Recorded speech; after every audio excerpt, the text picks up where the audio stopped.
যারা দেবতা হয় তাদের শরীরের ছায়া মাটিতে পড়ে না। যারা দেবতা হয় তাদের পদের স্পর্শ মানে পায়ের ছোঁয়া মাটিতে পড়ে না। যারা দেবতা হয় তাদের শরীরে মলমূত্র বলে কিছু থাকে না। যারা দেবতা হয় তাদের শরীরে থাকা মালা, গলায় থাকা মালা কোনোদিন শুকায় না। হরি বল, এ হচ্ছে দেবতার বর্ণনা।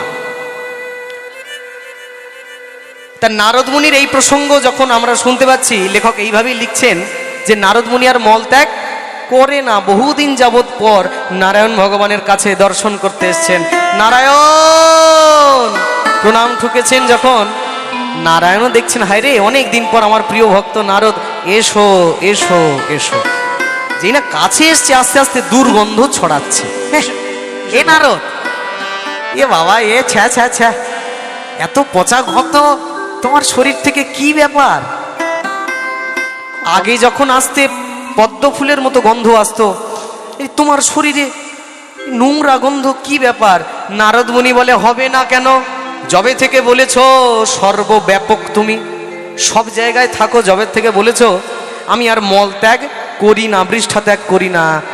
নারায়ণের শুনে মাথায় হাত, রাম রাম রাম, কি বলছো তুমি? যাকে বর্জন করতে হয় তাকে তুমি শরীরে ধারণ করে আমার কাছে এসছো? ছি, যাও আগে বর্জন করে এসো। নারদ মুনি বলে কোথায় যাব?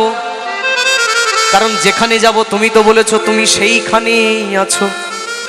নারায়ণ ভগবান তখন আশীর্বাদ করে বলে দিলেন যাও মলয় পর্বতে। কি পর্বতে? মলয় পর্বতে। হ্যাঁ, তাহলে মন দিয়ে শুনছেন।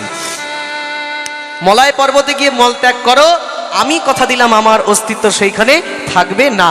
এই বহুদিন যাবৎ যোগ বলে নারদের শরীরে জমে থাকা মল নারদ মলয় পর্বতে গিয়ে যখন পরিত্যাগ করলেন, এক বৈষ্ণব শাস্ত্র যুক্তি বলছেন সেইটাকে নাকি চন্দন আকারে, তিলক আকারে ভগবান একবার কপালেও তুলেছেন।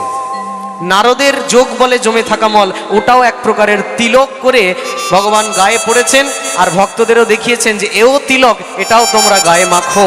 কারণ নারদ মহাভক্ত, আর ভক্ত আমার মাতা পিতা, ভক্ত আমার গুরু, ভক্ততে নাম রেখেছে বাঞ্ছা কল্প তরু।